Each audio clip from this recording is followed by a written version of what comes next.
Hello, Houston. We're going to finish our work on short-term memory today. A brief review of long-term memory, which we'll get into in much more detail in the next couple of lectures. And then we're going to look at wrapping up on the human associative memory model. We will then start looking at some of the phenomenal changes that have been taking place in the study of memory over the last many years. But I'm going to ask your help here for just a moment. What I'm going to do is to stop right in the middle of whatever I'm talking about when the next student walks in. I'm going to instruct him or her to shut their eyes after they look around the room, give them about 5 seconds to look around the room, and then what I'm going to do is ask them to shut their eyes and find a seat in the room with their eyes shut, demonstrating something about our ability to judge situations. Okay, as it turns out, I'm going to ask you to stop right where you are. I want you to look around the room.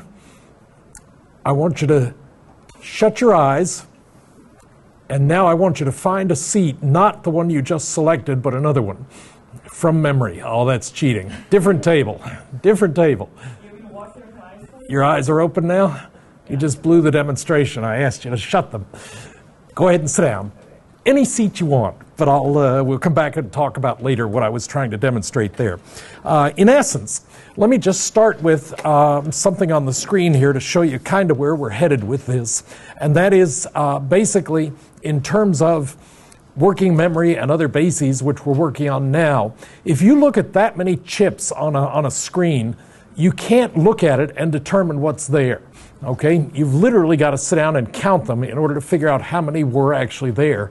But consider the following situation. Now what I'm going to do is show you a screen for only a second, and we'll even let the system time it, and it looks like that.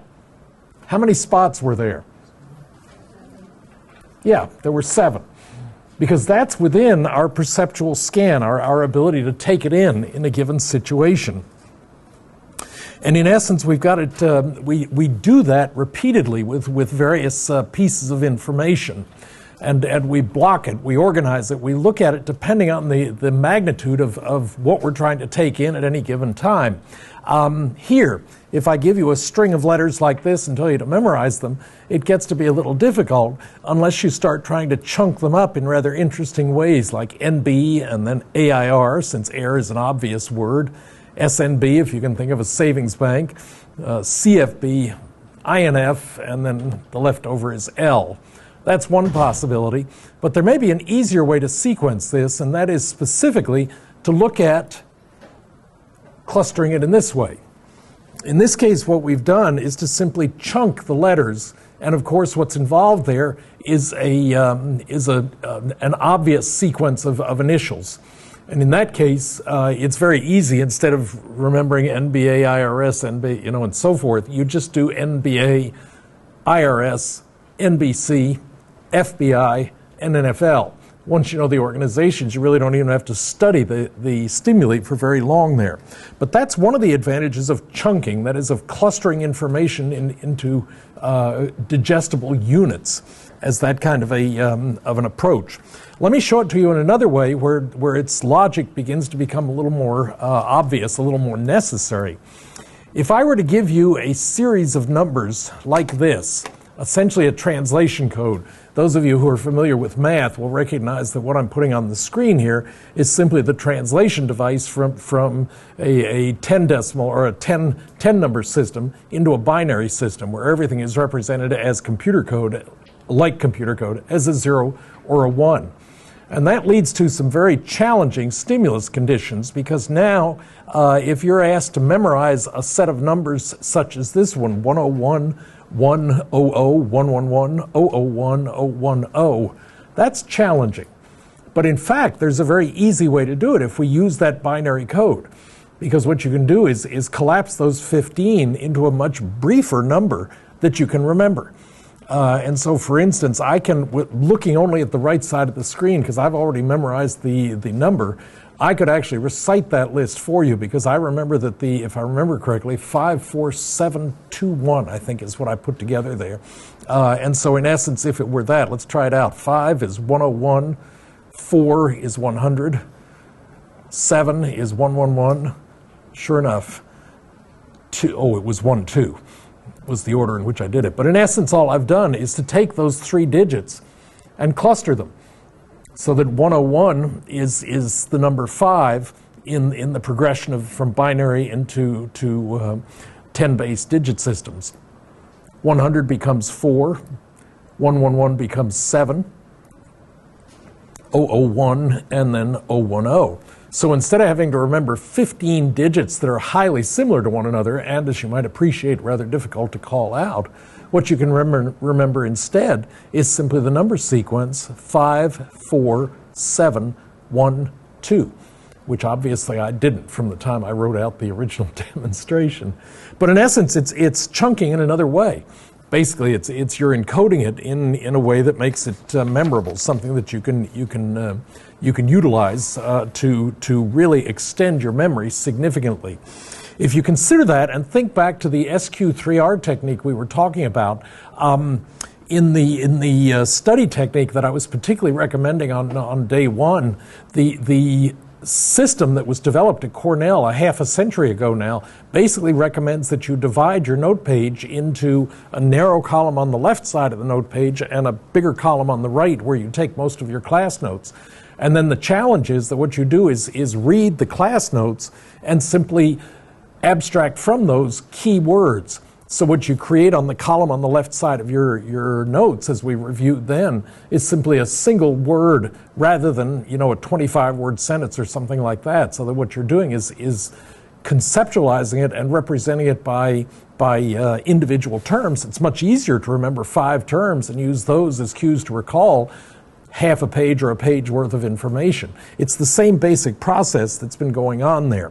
And in one sense, it's a rather interesting consequence of Miller's earliest work, in which he was trying to was to raise a variety of rather interesting issues, and that especially when you combine with the work of Brown and the 2 Petersons in the late 50s, what they really pointed out was that when you have a nonsense syllable like ZJM, it fades away if you don't rehearse in about 15 to 18 seconds.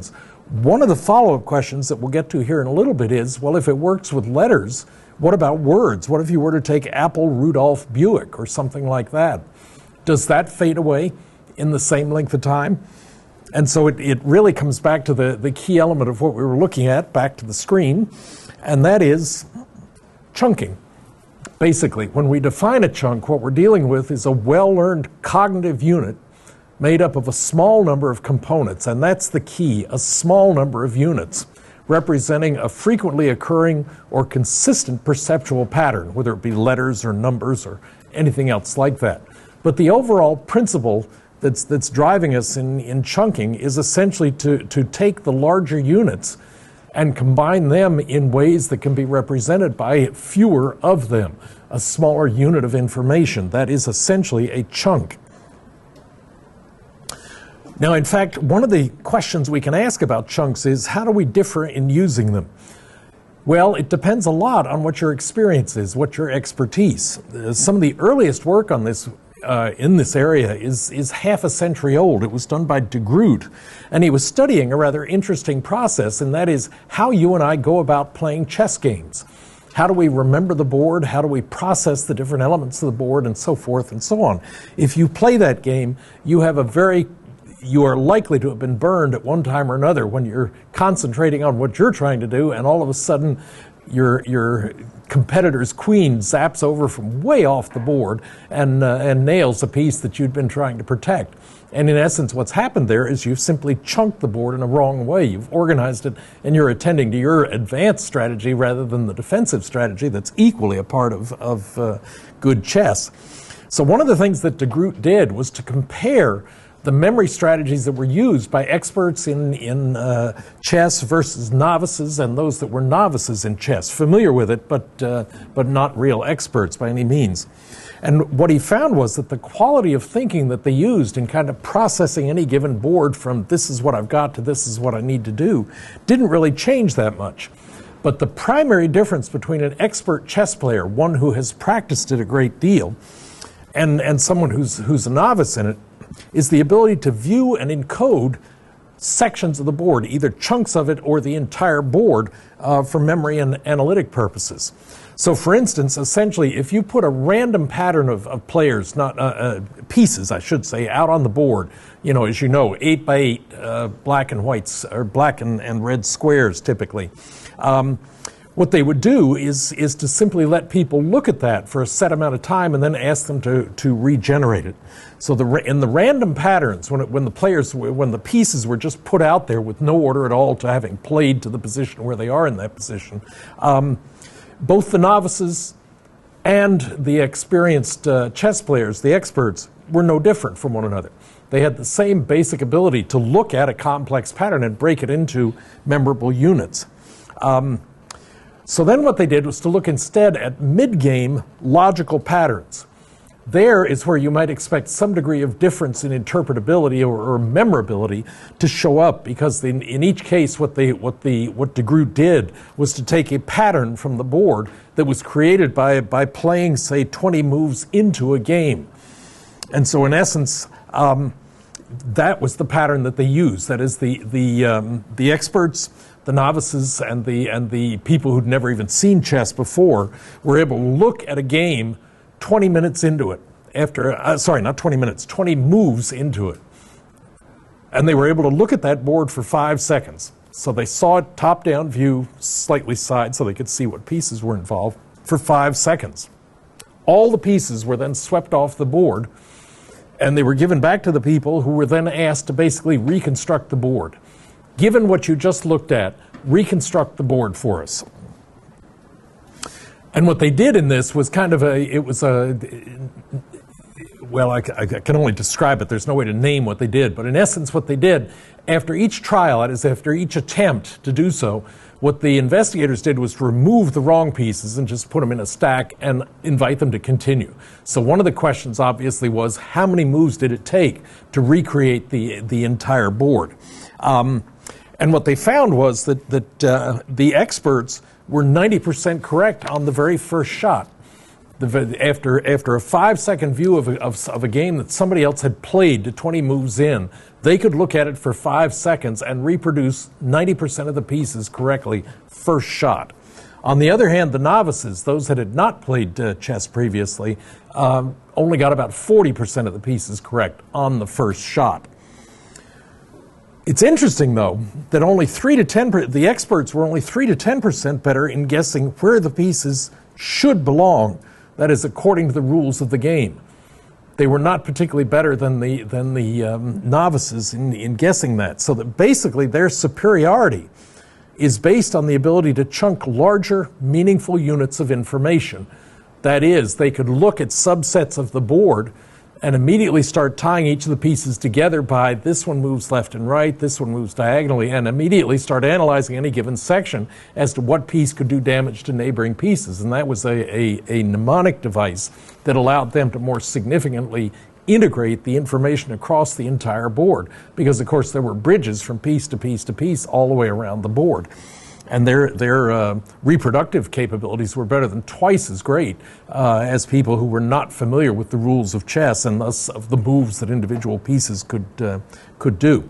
Herbert Simon, Nobel Prize winner, and colleagues actually extended DeGroot's early work to examine chunks. They looked at how, in fact, the experts had integrated the various pieces of information.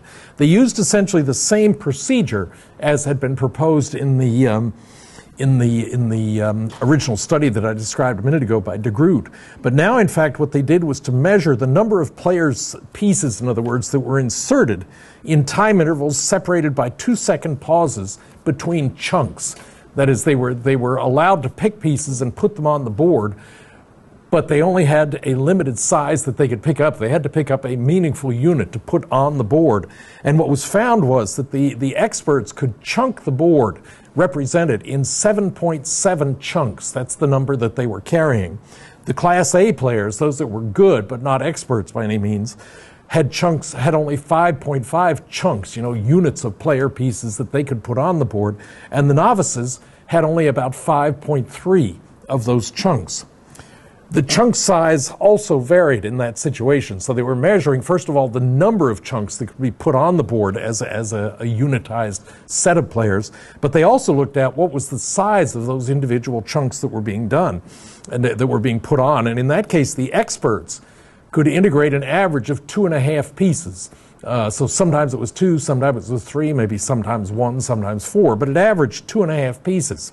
Among the Class A players, experienced but not expert, the chunk size was 2.1, and among those who were total novices, it was simply 1.9. There was very little meaningful basis on which to integrate the pieces there. What I want to point out in that study is, in fact, a lot of emphasis was put on capacity in that kind of situation, and experience as a factor that led ultimately to forgetting or an inability to integrate the various information.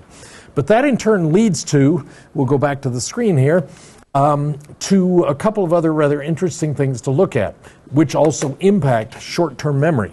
And that is the actual words that we use when we're trying to retain something, like a list of numbers or a list of names or anything like that.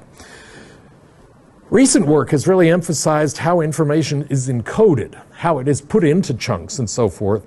And in each of the demonstrations that we've used so far, the emphasis has been on acoustic rehearsal. That is not so much visual grouping, but rather saying over 101, 101, 111, 101, 110, and so forth and so on. You're saying something over and over to yourself. We'll identify those as types of rehearsal a little bit later, because the type you do actually has a significant impact on what you recall. But let's look at the various types of information that you can in fact recall. Okay?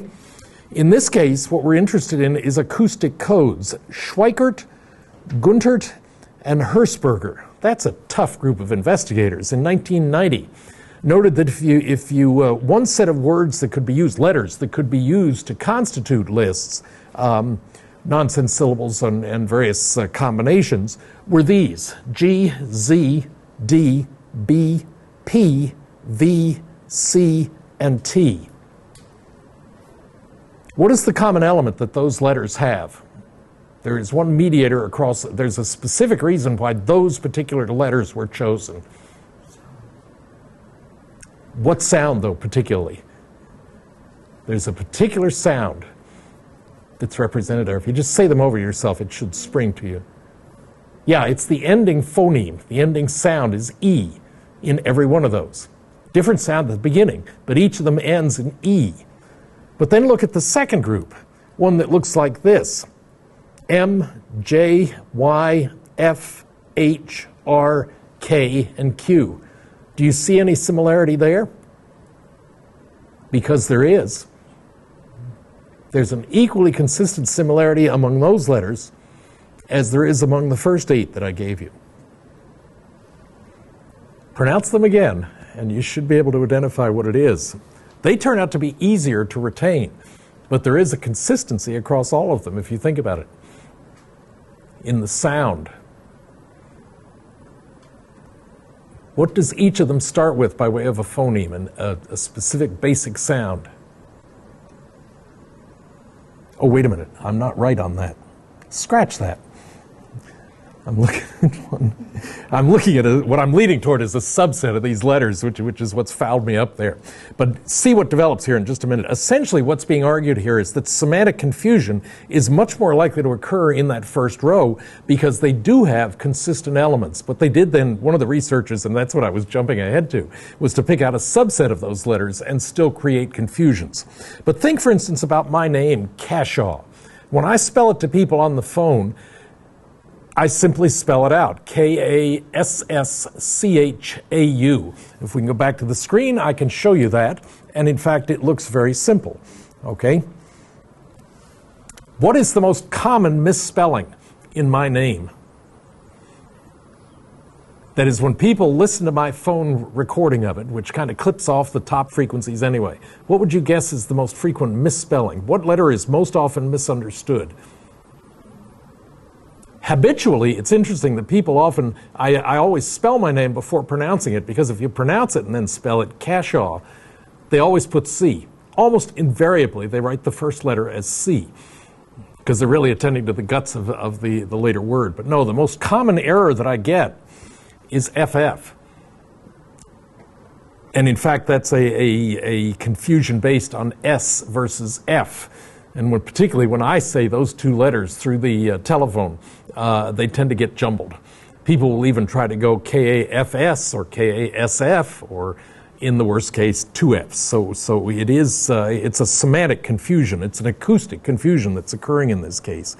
Conrad actually studied acoustic confusion by asking subjects to recall 6-letter sequences. The letters of the sequences were drawn from B, P, T, and V, or from F, M, N, S, and X. And they were shown a 6-letter sequence composed of those letters. I may have been a little jumbled in the way I was presenting it to you, but those are the 2 sets of letters, and they created 6-letter sequences out of that. So one of the samples then would be a sequence like, if we're using B, P, T, and V as one set, F, M, N, S, and X as the other, what they would do was to draw a letter set like this, M, P, S, C, X, V. And as you can see, 3 of them come from each of those lists. Okay? So 3 letters are drawn from the top one, 3 of them are drawn from the bottom one.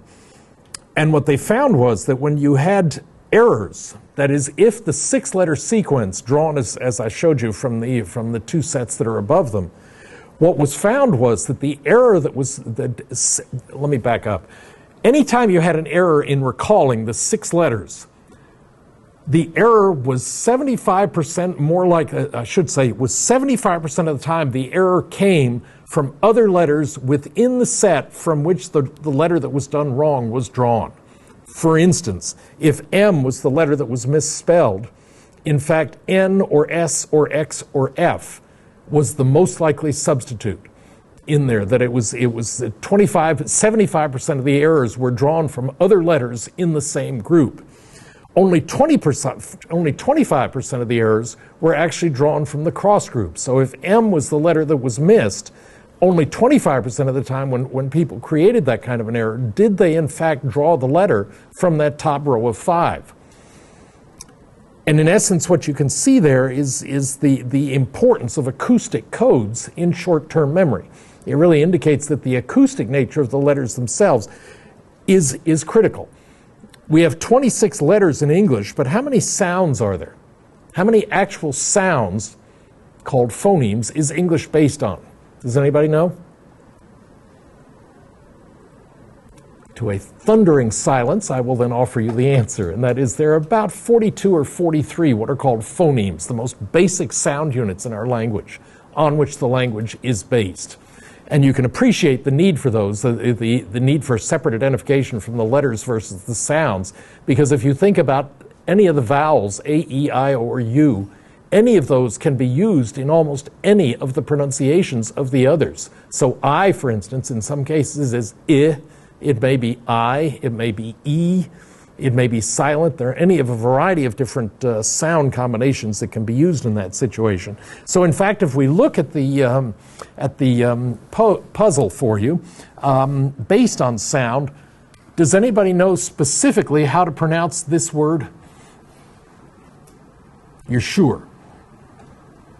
Okay, put yourself on the mic and pronounce it for me. Turn the mic on and pronounce it. Let's try it.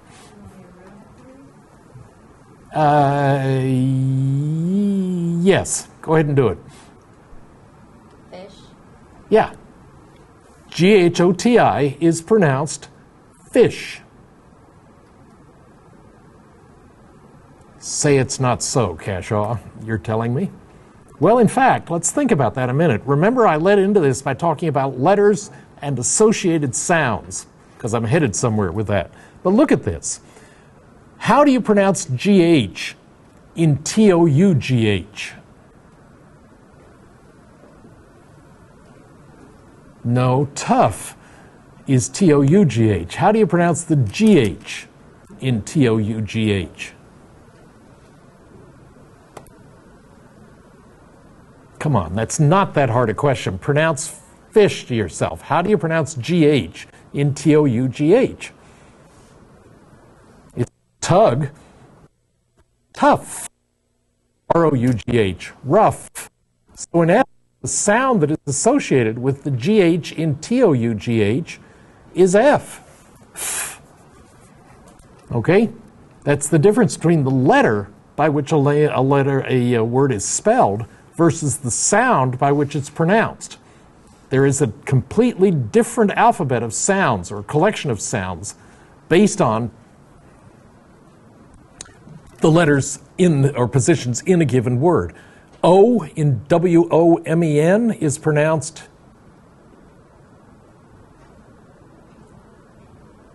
again, it's not that hard. I. Okay? Women. You don't go around calling people groups of women. You don't pronounce O as O in that case, it's I. And how about T-I in E-M-O-T-I-O-N? Obviously, it's sh as in emotion. And so the net result is, when you add up those sounds, you get the word fish. Now, I've played a game with you because, in fact, GH, for instance, in the initial position, may be pronounced G, like in ghetto or Getty or something like that, but it's very unlikely to be pronounced F when it's in the initial position. I could not think of a word where that would be true. So, in fact, I've used those letters simply to adapt sound, and in that case created a kind of a semantic puzzle, I mean a sound-based puzzle for you in that situation. But now let's follow that with an illustration of some of the sounds from the International Phonetic Alphabet, okay? And that looks like this, okay? It is a combination, the total number of sounds that we humans can produce runs up to about 102 or 103 sounds if you have the entire International Phonetic Alphabet.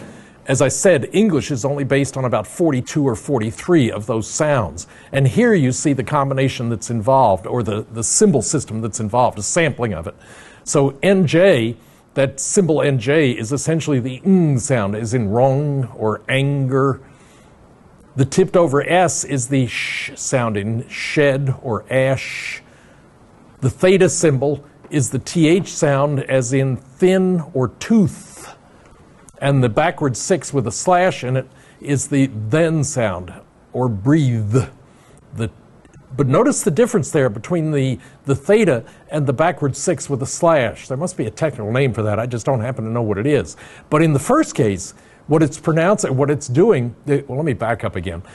Your mouth is held in exactly the same way in both cases when you pronounce that sound, when you pronounce the indicated sound. What's the difference in the sound at the end of tooth versus breathe? There's one difference. The mouth is exactly the same if you think about it. What's the difference? Put yourself on the mic.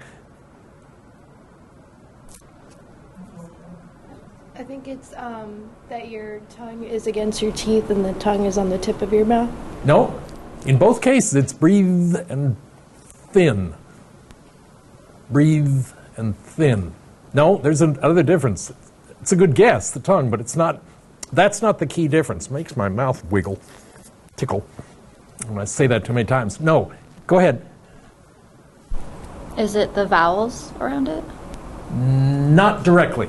Not exactly. You could get into that because there are ways in which psycholinguists have studied the branching or the bridging between sounds. No, specifically what's involved is feel your vocal cords. When you say breathe and hold that last sound, breathe, you're vocalizing. But when you say tooth, your mouth is shaped in the same way, but your vocal cords are not vibrating. And that's the reason you need a different phoneme, because the TH in tooth is non-vocalized. It's an unvocalized sound. Whereas the TH in breathe requires that your vocal cords be vibrating at the same time, which produces the different sound. And so in essence, that's the basis on which the letters of the English language have been also broken down into the International Phonetic Alphabet, which is the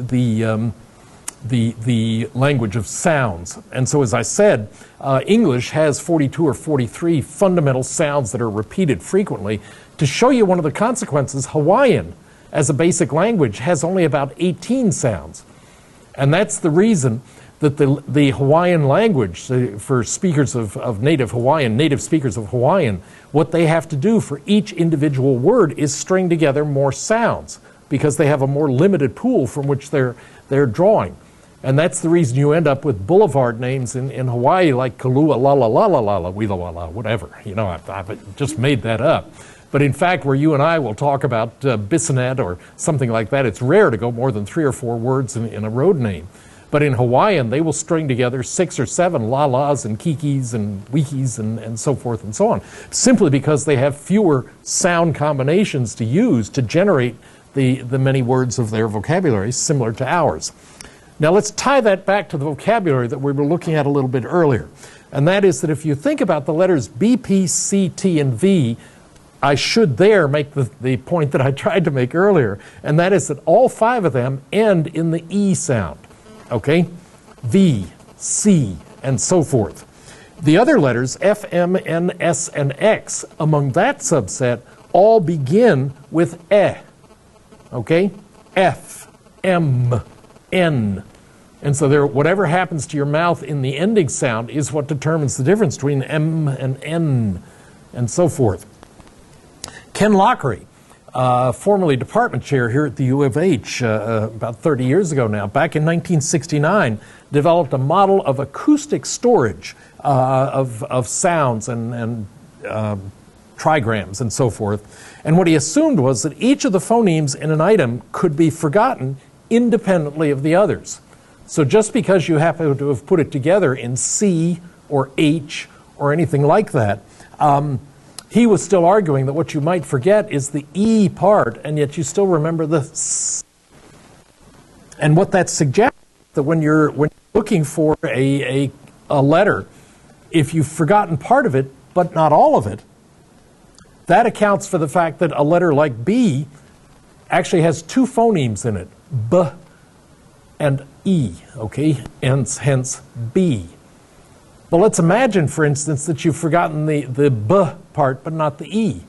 What that means is that what you're looking for as the correct answer is buried among the other words, like letters, like C and B and P and T and V and so forth. And that's probably what accounts for that difference that we showed you earlier, where 75% of the errors were drawn from the same letter class as the letter that was missing or that was wrong. And only 25% were drawn from the word that was structurally different. Okay? So what Lockery has really been able to demonstrate is that, in fact, when we come to fundamental memory, and given the model we're driving toward, that it shouldn't be surprising that in some cases what you think you've remembered a unit, but in fact you may lose part of it without having lost all of it. You may remember some portion of the phoneme of the overall spoken unit. And so it does turn out that, in fact, different phonemes are forgotten at different rates when they're combined in something like a letter. You may have forgotten one part, but not the other part, and therefore you're scanning to save yourself search time. You're scanning among all the other letters that share in common whatever phoneme you do happen to remember in that situation. But that in turn leads to another rather interesting process which also tends to limit our memory, and that is essentially, well, we're headed the wrong direction here. Let's see if we can go forward, which is where I'm headed, and that is pronunciation time. Okay? Instead of remembering 3 chunks, letters, 3-chunk letter sequences, as was true with the Peterson's work and various follow-up studies by Murdoch and so forth, instead, Schweikert and Boruff in 1986 tested memory for a whole variety of different items, from nonsense syllables to nouns to numbers and consonants, as well as the names of shapes and colors. Very consistently, what he found was that people tend to remember about 1.5 seconds worth of what's said, which led to what was called the pronunciation time hypothesis. Okay? And in this case, what I'm going to do is to show you, I'm going to pronounce the names. I don't want you to look at the screen because I'm going to put it on there, but I want you to listen to the names. We can go ahead and put it on the screen for the viewers' purposes, but I don't want the people in the class to listen to it. And those of you at home shouldn't be listening either. In fact, I'm not sure why we're putting that on there, but we're going to put it on anyway. What I'm going to do is to read to you a series of names. Do not look at the screen monitors while I'm saying the words to you. What I want you to do is look right at my blue-gray, whatever, Look at my eyes while I read to you a list of names. And then what I'm going to ask you to do, I'm going to read to you 6 of them, and then I'm going to ask you to say them back to me. Okay? So let's try it. California. Pennsylvania. Massachusetts. Arizona. Louisiana. Connecticut. Okay, now, any order, call back as many of the states as you can remember. You can all speak at once. Just exhaust your memory of the states that you have in mind.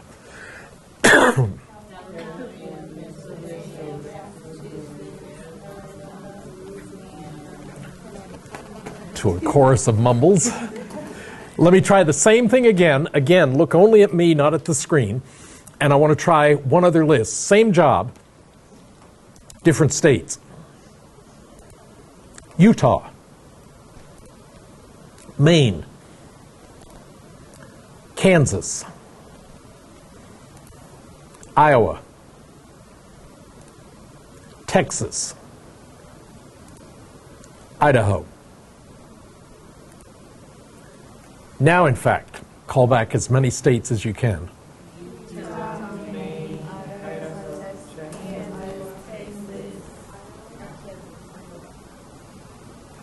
And it turns out, the graph that we'll put back on the screen shows you what happens. It turns out, if we, whoops, I got ahead of myself here. That happens to me every now and again. Well, it turns out that for people not familiar with those names and for those that were less than sophisticated, the total time hypothesis did turn out to be correct. Generally, it turns out that people can remember more of the short states, that is, those that are not small but short in spelling, than they can the longer states. It's much more difficult to spell and to retain for a first grader Massachusetts than it is to remember Iowa, simply because it takes longer to say Massachusetts. And in fact, if you string together how long it took you to read those 6 words when you go back and look at the tape, it takes a lot longer, even talking as fast as you can at mattress Mac rate. It still takes you longer to string out all of the Massachusetts and Pennsylvanias and Californias in the country than it does to string out the Kansas, Iowa, Texas group. Okay? And so in essence, the total time hypothesis was in fact confirmed there. It turns out there's multilingual consistency in what I was leading up to there, and that is 2 investigators, Nave Benjamin and Ayers in 1986, looked at pronunciation times for the first 10 digits, and the order is actually predictable. English is the most efficient language of the ones that we're talking about here, of the 4 that I'm going to sample. Numbers in English, with one exception, 7, are only 1 syllable. 1, 2, 3, and so forth. In Spanish and Hebrew, they are mostly 2 syllables. Uno, duo, and so forth. In Spanish, I don't know Hebrew. And in Arabic, they involve a still greater number of syllables. And so it turns out that if you study, and now let's put the graph on the screen, if you look at the ability to retain information, it turns out that the retention is essentially directly related to how long it takes to say the individual word. So the net result is that the average speaker of English, and only English, can remember more symbols, numbers, when asked to do so, than can a speaker. The worst burdened are those speaking Arabic, in which the language is multisyllable in each of the individual numbers. And the net effect is that their performance is cut by about 40%. Not that their memory skills are any less than those who speak English. It's just that the language that they're saddled with is not as efficient in communicating things like numbers. And so the net effect is that the load on memory is much higher in this situation. And so in essence, now I have to use my fingers to turn the page. So essentially what we're going to do is simply conclude that pronunciation right impacts short-term memory storage capacity, as well as chunking. There's another factor we can look at, and that is semantic similarity. So far, we've really stressed the size of the stimuli, the chunking, and the sound, Now let's examine the impact of semantic relations among words to be recalled. Classic was done by Dallas Wickens and his colleagues in 1976.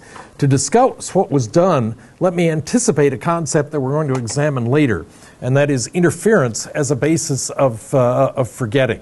In this particular situation, what I want you to keep in mind is the following model, and we'll kind of go over it here kind of quickly, but if there's a way to pull back a little bit further or scoot the screen over, it'll be helpful in showing this. But basically, we're talking here about original learning on the left, some degree of retention interval across the middle, and then a testing for the original learning on the right side. And the models are going to suggest that there is actually, there are two different types of interference that may occur in this situation. Earlier learning has the effect of acting forward in time to produce what is called proactive interference, or PI, okay? Earlier learning, so if you've learned something prior to original learning, it acts forward in time to cause interference.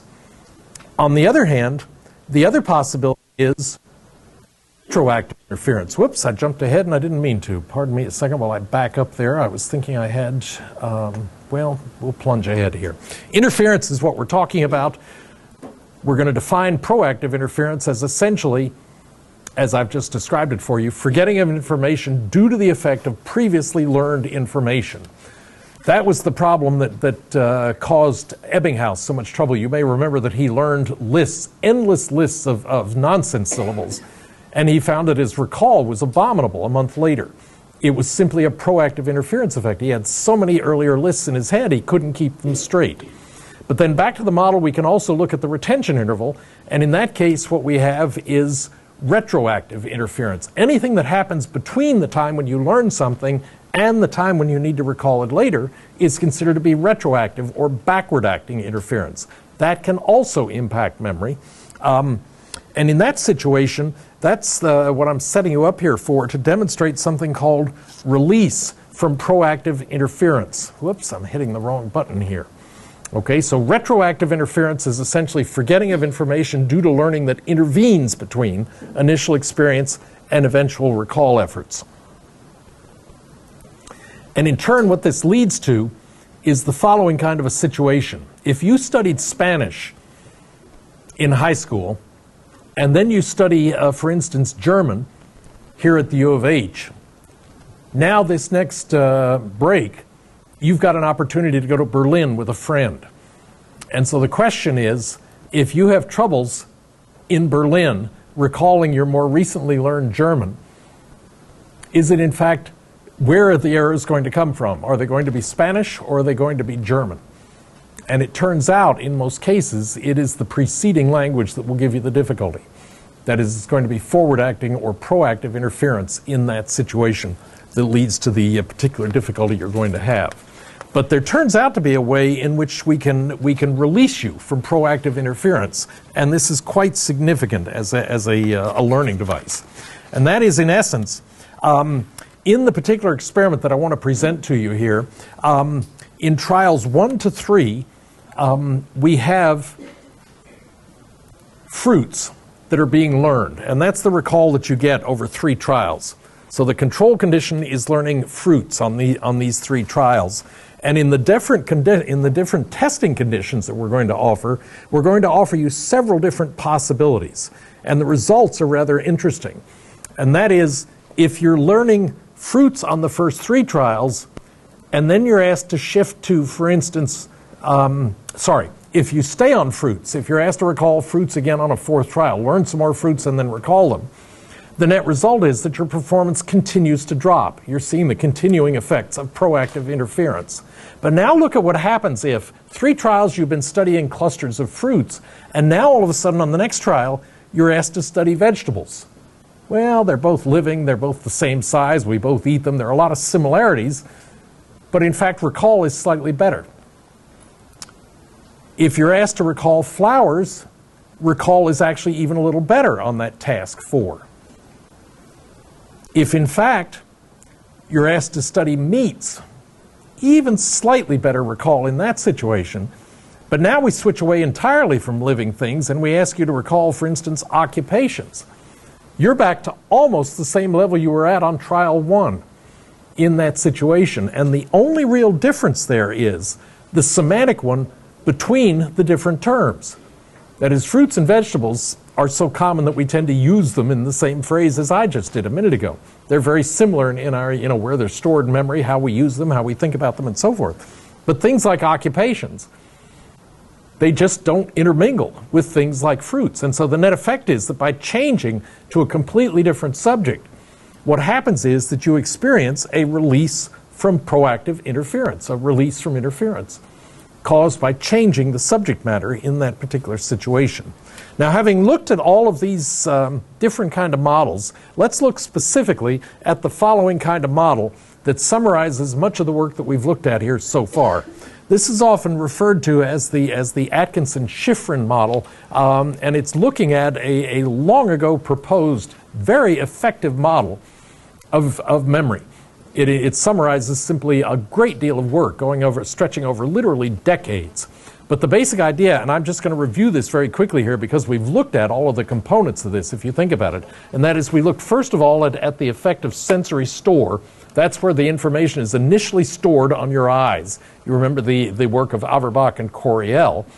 And in fact, if your attention is targeted at some of that, you can actually input it into this model's activated memory, also referred to by them as short-term memory. And out of that, one of several things can happen. You can rehearse the item, cycling it here and just saying it over and over to yourself. If that happens, then what happens among the things that is likely to happen if you intend it to is that it will be encoded into long-term memory. That is, if you're reciting for the purposes of learning it, then it will be encoded. If, like a phone number, you're not reciting it with the intention to learn, it won't be encoded. But encoding is one possibility. For this model, anything stored in long-term memory has to come back through short-term memory in order to be enunciated, which is the reason it's sometimes referred to as an activated memory. That is, anything that you're drawing, past experiences or something, in order to talk about them, this model is assuming you have to call it back from long-term into short-term memory. And so it is basically a serial model of what's going on. The information comes in. If it's attended to, you input it into activated memory short-term with rehearsal, or in some cases, if it's startling enough, you can remember it in long-term memory anyway. And then short-term processes include things like rehearsing for further retention.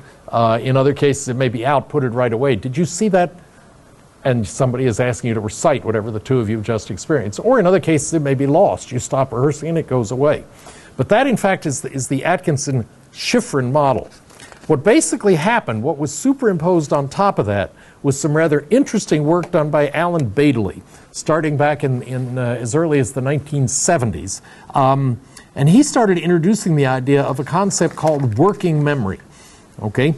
It was considered to be a multi-component interpretation of the idea of short-term storage. It was basically an active model as opposed to this, which is largely a passive storage and retrieval system. That is, most of what I described there, yes, there is the active process in short-term memory, as this is envisioned, but not certainly in the storage processes in long-term memory or how you get the words there and so forth. So what Baddeley did was to hypothesize three processes, and it was interesting. One of the papers that he cited right at the end of 1999 actually suggested that, actually it was another person summarizing his work, suggested that another component might at some point be revealed by research. Well, it turned out, as we're going to find out a year later, he'd added yet another model to it. But in any case, in the original study by Baddeley and Hitch back in 1974, what he did was to give subjects 0 to 8 numbers to rehearse. They were simply pre-presented with a list of numbers to rehearse. And then, in fact, at the same time, while they were rehearsing the number, what appeared on the computer screen in front of them was puzzles such as the following, statements such as the following. H follows F is what was stated to them, and in this case they had two choices on their computer. They could either push a yes button or they could push a no button, and those are the only two choices. Now it seems, you'd think, that basically the load in terms of trying to rehearse more numbers, if you're trying to learn a list of 8 numbers as opposed to 1, you'd think that would interfere with the reaction time. But the basic situation was that they were rehearsing the numbers and then at the same time viewing a computer screen to which numbers were attached, or to which images were, on which images were put. I'll eventually get it correct. And then what they were supposed to do was to respond, yay, it's true, or no, it's not. So they'd see a word pair and then a statement like H follows F. Well, it turned out that was not what was found.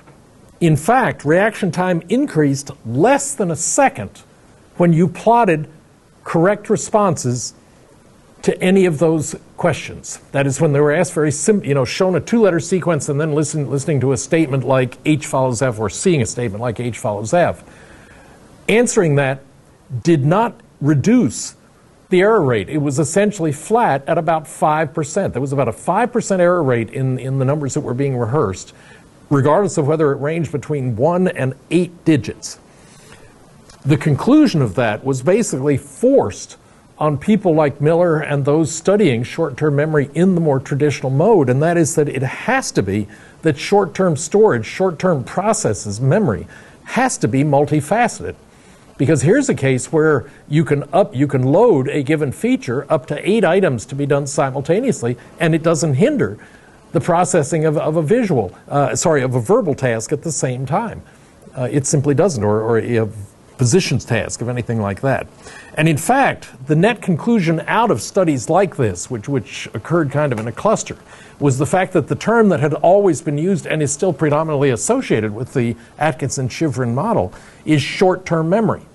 And in fact, what has happened as a result of studies like the Baddeley and Hitch work starting back, and Baddeley is still publishing even into the early 2000s here.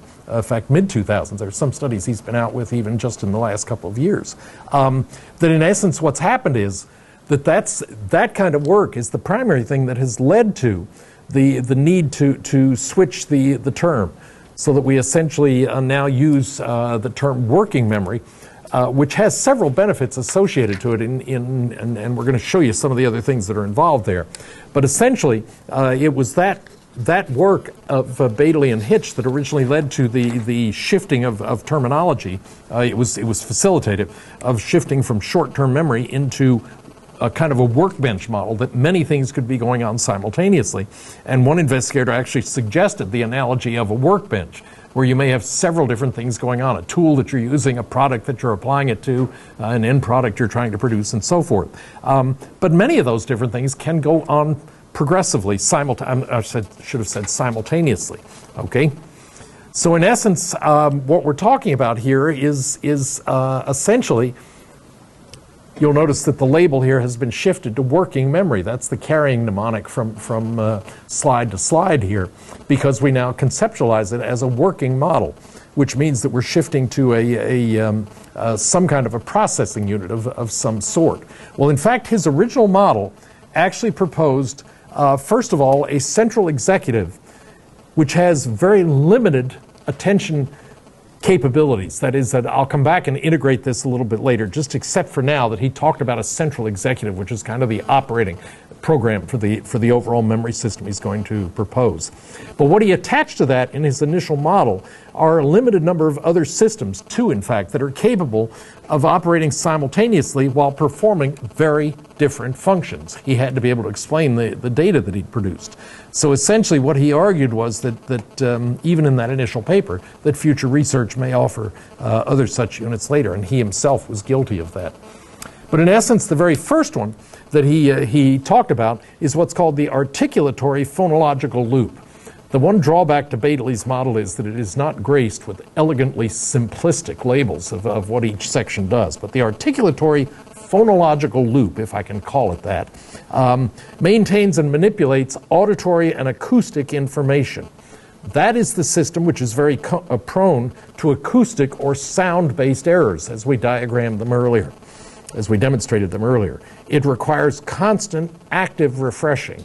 That is considered to be an active component of the overall memory system he's building toward. Some evidence that codes may actually disappear within 2 seconds if they're not repeated. So he's made room in this model for the loss of some kinds of information. But if we look at that model, there are 2 components within it that are also important. One of them is the phonological unit. That's the one that processes speech in his model. It operates as does short-term memory in the Atkinson-Shiffrin model. Okay? Here's where acoustic errors may occur. But at the same time, we also have an articulatory rehearsal process that goes on. It stores information in terms of its oral or its motor properties. You may know that you have to practice a friend's name who has an unusual pronunciation of it. You have to spend more time in processing it. My son, my younger son, is named Vijay. Many people in English speakers tend to mispronounce his name as Vijay. It's not. It's Vijay. It's a flat I. It's a Tamil-based name, not English-based. And so his actual correct name is pronounced Vi, as in Vijay. But in essence, it explains some of the difficulties that occur in memory related to oral or motor properties of the individual words. That's the function of the articulatory or rehearsal process.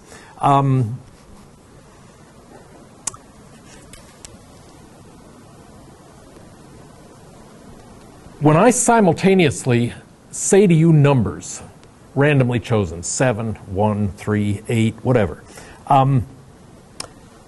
if while you're listening to that, I am simultaneously speaking meaningful words, your ability to retrieve and enunciate visually presented numbers deteriorates, even though you were told to ignore the words. So if I'm feeding the numbers to you in one channel, while I'm feeding to you speaking meaningful words at the same time, even though you're told to ignore the words, what you end up doing is it hinders your ability, and it is what's called the unattended speech effect. It's interesting in that with the unintended speech effect, what happens is that nonsense syllables are as disruptive as meaningful words. It's basically what's happening there. It's not a disruption that's based on semantic properties. It is rather a demonstration that phonological properties in that case are important. Words hinder. A blast of white noise does not. And so what's being demonstrated there is that depending on the nature of the sounds that are fed in, that will foul up different elements of this model. And what Baddeley is basically demonstrating with these different studies, and the researchers that have worked with him, is that you can foul up any one component of that memory system and still have the others working perfectly fine. But given one word for subject to repeat over and over, the unattended speech effect goes away because you're not attending to it in that case. Thus, there are a number of different conclusions that we can draw out of this model. One of them is that visual information usually is recoded into the phonological loop, taking advantage of a phonological store. So if you're reading information, you think about it a second, you don't look at the page and try to memorize the structure of the page. So that recall is not visual when you're trying to recall information that you've read, even though you've taken it in visually. What we tend to do instead is read it to ourselves or read it auditorily so that we can store it. We can take advantage of that aspect of our memory. Second, spoken information automatically has access to that phonological loop. It's already coded in phonological form, and it immediately kicks in, activates that loop. Any spoken words, whether they're nonsense or not, also have access to that phonological loop. By removing availability of phonological duplication, what this does is to hinder recall of visually presented material. In other words, if you're presenting material visually while you're occupying that phonological loop with something else that's sound or spoken based, it hinders the ability. Repeating single word entries, let me say that again, repeating single word blocks entry of spoken words into the phonological loop, even if you're just repeating a single word, as I mentioned earlier, so that the executive can utilize the phonological loop for recording visual information in aiding its recall. That's what's hindered with. If you have something that's hindering the phonological feature, the visual features are somewhat hindered in their processing. The ability to master them, to process them, is thereby reduced. So let's look then at another component of this model, and that is essentially the visuospatial sketchpad. as it's called. Okay? Titling is a bit crude, but it maintains and manipulates visual and spatial information for you. So reading something verbally, such as la la la, keeps the phonological loop occupied and does not restrict use of the sketchpad. Okay? Like the phonological loop, the visual spatial sketchpad can also be overloaded. That is, both of these are considered to be models of limited overall capacity. But the emphasis there is on processing that's going on. Working problems that are too big for the pad's capacity will lead to errors of interpretation, or maybe errors of recovery of information from the sketchpad. If it's overloaded, it's simply lost. Okay? For instance, Brooks in 1967 designed a task to assess spatial and verbal memory coding. What he did was give subjects a series of statements and ask him or her to repeat them. And then number two, verbal and spatial statements could be converted into a path through a maze that was presented, thus using the visual-spatial sketchpad. And in fact, the nonsense syllables that were added to that had same amount of information, but they were non-spatial, and recoding was much more difficult. That is, in that case, what he's done is to overload particular units within the overall processing unit. And in essence, the spatial statements could be presented auditorily better than those that were presented visually. They could listen to instructions because the visual activity was occupied better than they could read fellow instructions.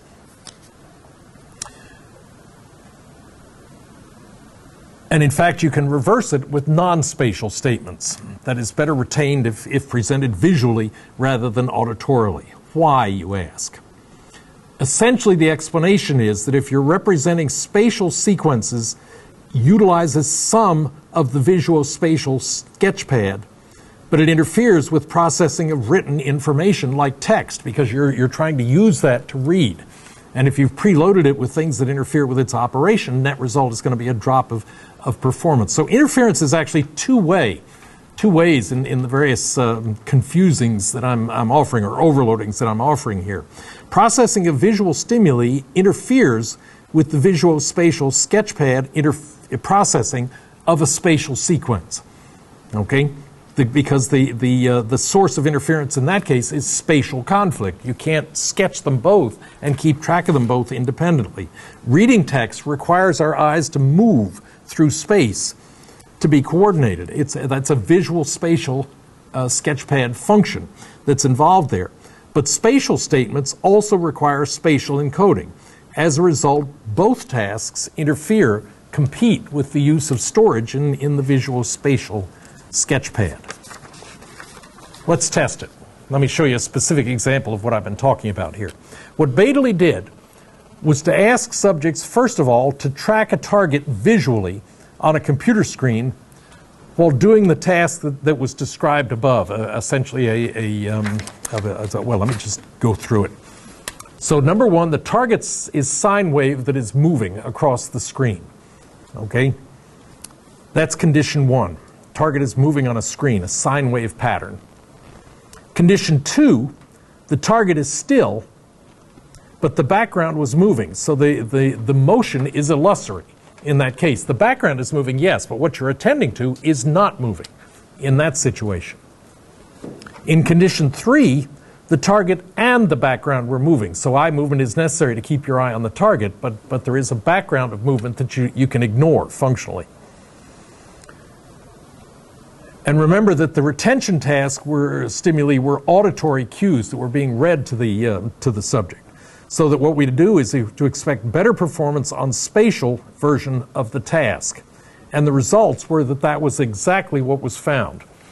That is, in condition two, where the eyes are fixed and the background is moving, 70% of the spatial sequences and 68% of the nonsense syllables could be correctly anticipated.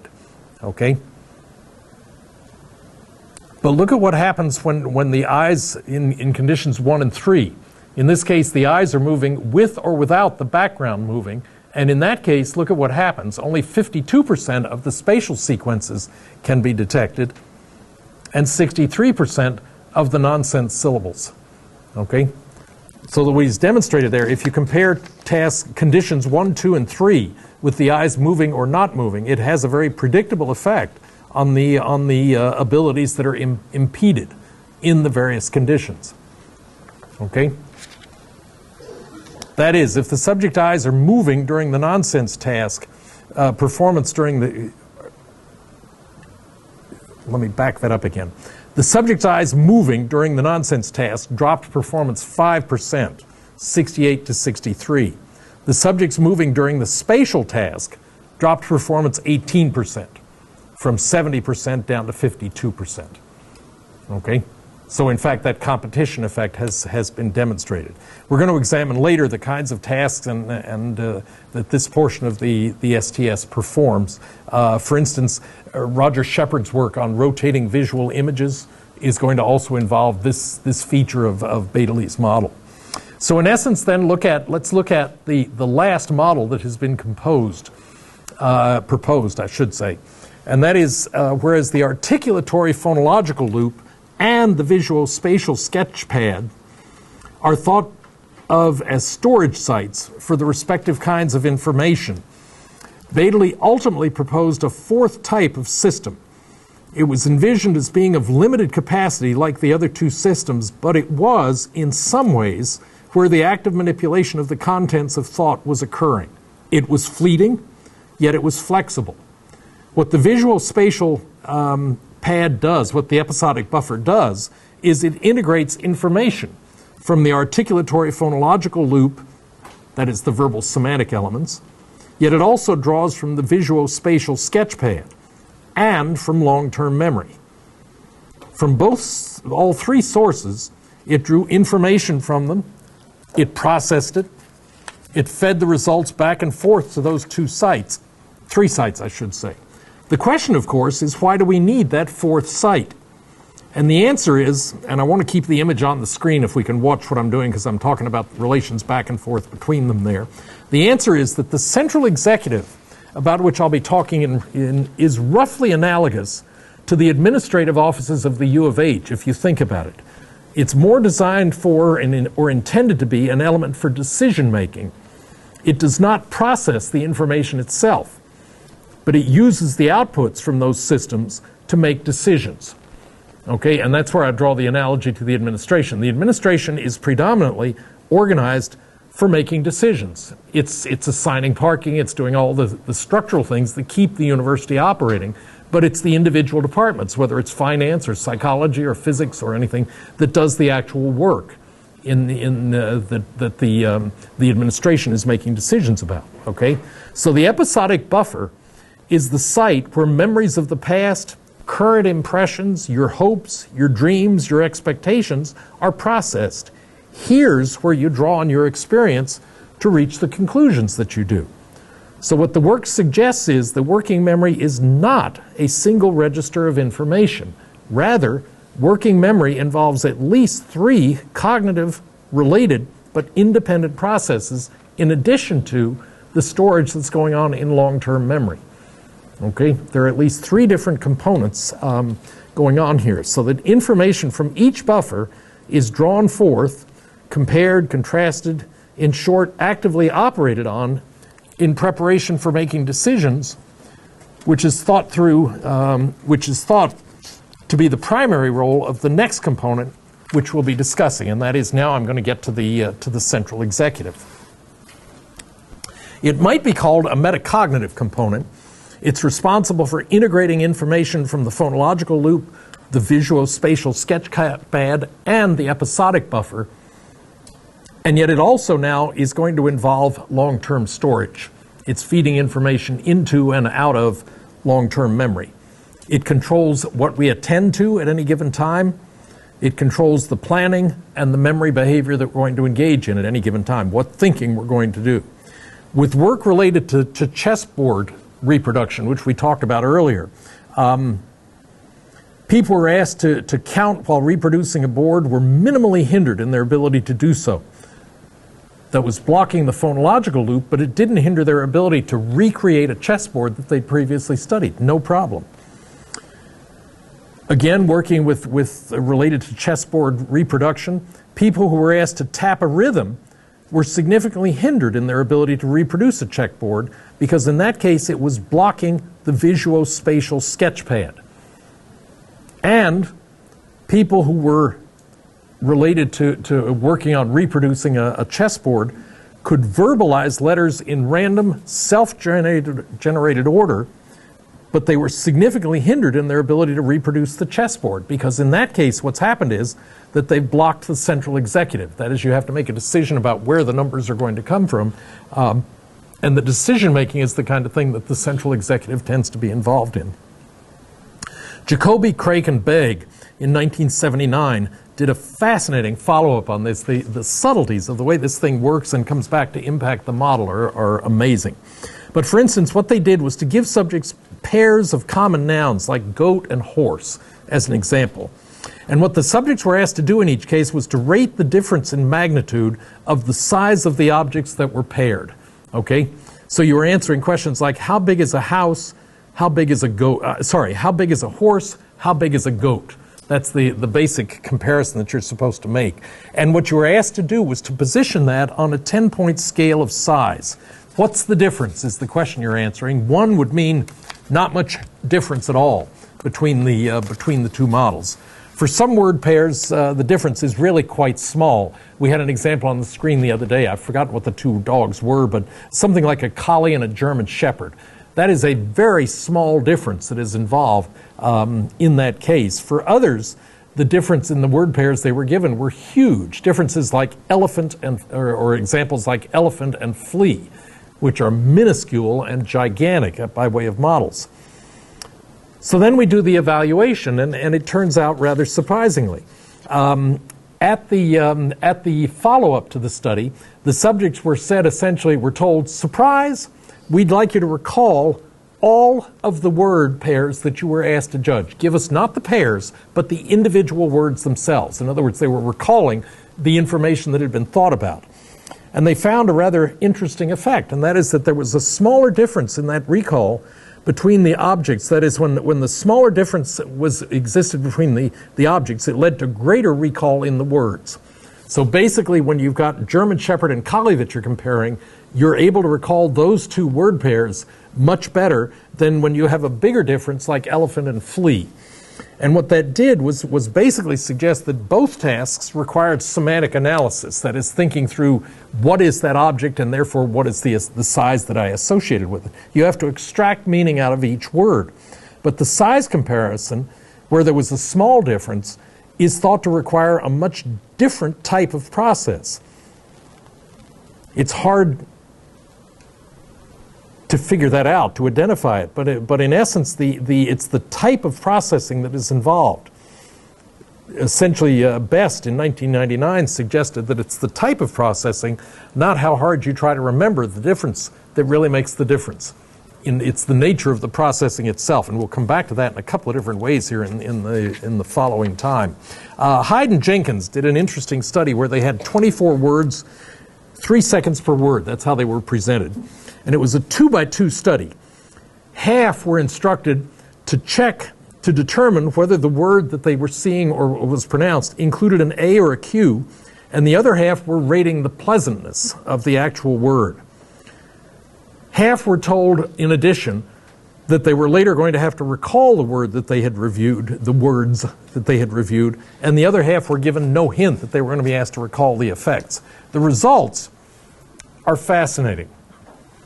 What it basically indicates is that semantic analysis of meaning is required for pleasantness, and that yielded markedly better recall after the effect, after the study.